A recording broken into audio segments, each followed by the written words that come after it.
Bonjour Luc Carvounas. Bonjour Monsieur Pontus. Le Premier ministre Manuel Valls et 4 de ses ministres tiennent ce soir près de Toulouse un meeting de rentrée, meeting organisé par le mouvement Et haut la gauche. Est-ce que c'est bien au gouvernement et à ses ministres de faire la campagne électorale du prochain candidat Hollande? Alors déjà, je ne crois pas que ce soit un meeting de Et haut la gauche, mais organisé par le Parti socialiste, qui réunissait d'ailleurs son séminaire ce week-end de travail de la direction. Et puis, il ne vous aura pas échappé qu'en fait, il n'y a pas eu beaucoup de vacances pour le gouvernement, et notamment avec le président de la République, au travers malheureusement du Conseil de défense qui s'est réuni à plusieurs reprises avec les grands ministres régaliens pour la sécurité de nos compatriotes.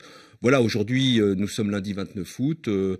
Aux yeux de nos concitoyens, cela peut apparaître comme une rentrée. Pour nous, on va dire que c'est le top départ très certainement de la pré-campagne présidentielle, avec un gouvernement au travail depuis des mois et des mois qui ne s'est pas arrêté, je l'ai dit, pendant cet été.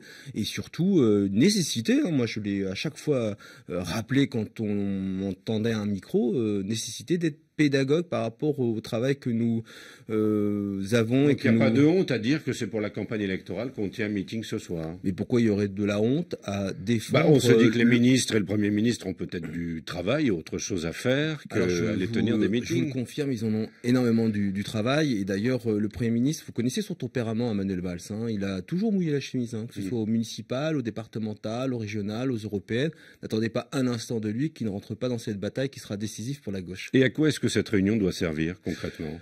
Je le dis, elle marque très officiellement la rentrée politique, peut-être la rentrée médiatique, mais en tous les cas, elle est pour nous, les socialistes qui soutenons l'action du président et de ce gouvernement maintenant depuis presque 5 ans, une nécessité. On le sent bien qu'il y a malheureusement encore de la défiance de la part de nos concitoyens. Il suffit de lire les enquêtes d'opinion, même si je suis très alerte sur cette démocratie sondagière. Et le peuple français est un peuple très politique. Il ne donne jamais le résultat qu'on attend dans les sondages. Mais en tous les cas, aujourd'hui, c'est une journée, encore une fois, pour nous, la gauche, qui voulons avoir cette responsabilité de gouverner ce pays, un moment important, parce que nous reprenons le combat, si tant est que certains pensaient qu'on l'avait arrêté. Alors François Hollande dira à la fin de l'année s'il est oui ou non candidat. Est-ce que pour vous, en cette rentrée, il y a l'ombre d'un doute? J'ai jamais pensé que François Hollande ne serait pas candidat. J'avais même dit, il y a maintenant près de 2 ans, en 2014, que je n'étais pas favorable à une primaire parce qu'il est le président sortant.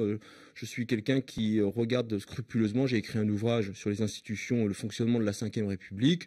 Aujourd'hui, il y a cette primaire qui s'organise. Jean-Christophe Cambadélis a pensé utile de donner de l'élan, du souffle à sa future candidature de cette manière-là. Il faut croire que tous les socialistes réunis le 18 juin dernier l'ont suivi, puisqu'on a tous voté à l'unanimité la nécessité d'une primaire. En tous les cas, il sera, à mon sens, candidat, mais pas seulement parce qu'il est le candidat légitime dans les institutions de la Ve. Il sera candidat, à mon sens, parce qu'il a cette responsabilité politique de porter d'abord lui avant quelqu'un d'autre, le bilan que nous défendons à ses côtés depuis 5 ans. Il est le premier responsable de cela.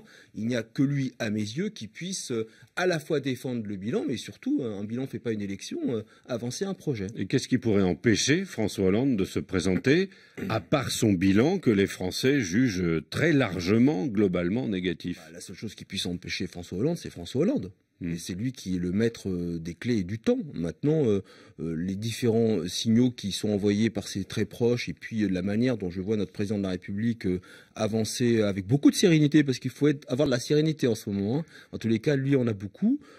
Voilà, il sera candidat. Je pose la question autrement. Est-ce que François Hollande peut se présenter avec le bilan qui est le sien? Écoutez, moi, je vais vous rappeler une anecdote électorale sous la Ve, 1995.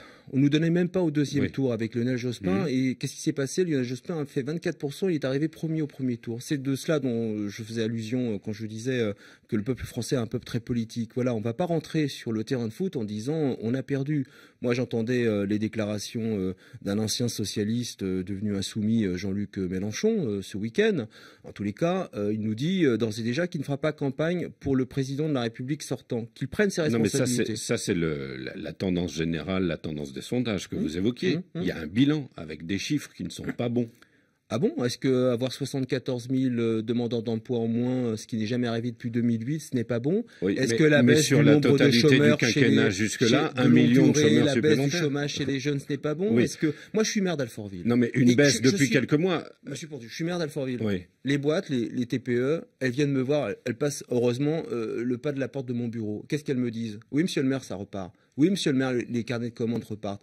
Sauf que aujourd'hui, quand des chefs de TPE nous disent ça, quand les indicateurs macroéconomiques passent au vert, tout le monde peut commencer à comprendre que la politique que nous avons mise en œuvre est en train de fonctionner. Sauf que il faut que nous soyons clairs dans la manière dont nous allons nous exprimer, parce que les Français, c'est vrai, ne le voient pas encore, ce changement. Ils ne le voient pas parce qu'il y a eu 1 million de chômeurs supplémentaires depuis 2012.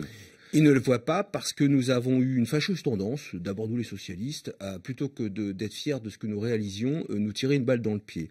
Moi, vous savez, j'ai 45 ans, je ne me suis pas engagé dans la vie politique il y a 20 ans maintenant pour baisser les bras et laisser arriver à nouveau au pouvoir. Regardez les derniers sondages, même si je mets un bémol sur ces sondages, comparant Nicolas Sarkozy à égalité désormais avec Alain Juppé. Nicolas Sarkozy, je le dis ici à cette antenne, est aux portes du pouvoir.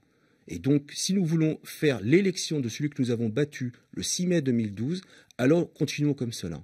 Continuons comme cela, parler du Burkini par exemple. Continuons comme cela à nous diviser. Parler du Burkini, il y a eu un débat qui a été tranché par le Conseil d'État.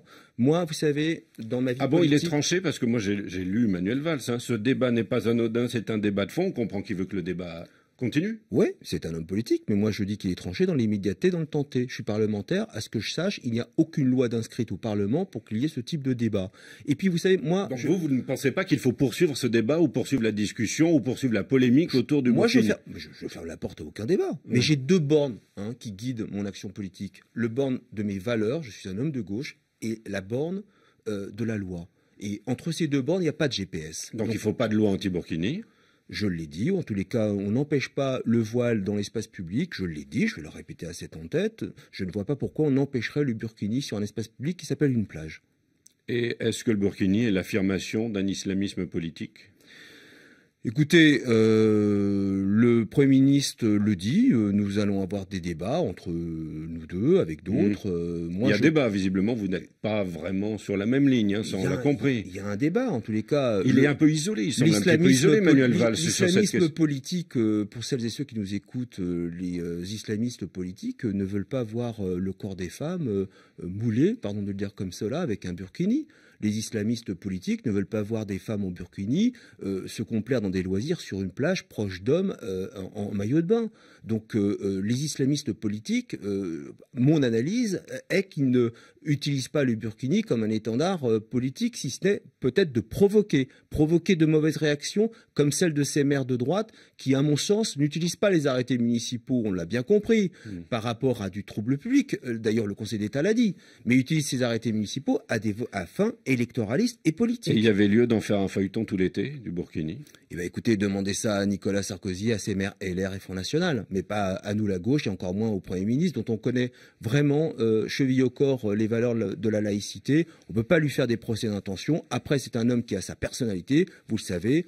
On peut ne pas être d'accord avec lui, c'est aussi la marque de sa force, d'avoir ses proches qui puissent avoir une liberté d'expression. Ça ne remet en rien ma fidélité à la personne, mais en tous les cas, aujourd'hui, ce débat, il est porté par la droite dur, parce que ces maires refusent. Les maires, le match retour, c'est que les maires LR refusent la décision de la haute autorité juridique. Donc, dans quel pays sommes-nous quand le premier guichet républicain refuse la force de la loi? Et là, on se dit que la campagne va être longue, hein. Elle va être longue, et un peu dure. Elle va être dure, elle va être extrêmement dure. Et encore une fois, je sens quand ça commence comme ça, arriver dans notre pays un vent d'une extrême grande violence et où notamment les terroristes essayent de nous opposer les uns aux autres. C'est pour ça que je parlais de la sérénité du président. À un moment donné, il faudra qu'il y ait la personne qui soit centripète pour calmer le jeu. Le sénateur socialiste Luc Carvounas, invité de RFI ce matin. Merci d'être venu. Merci. Bonne journée à vous. Merci.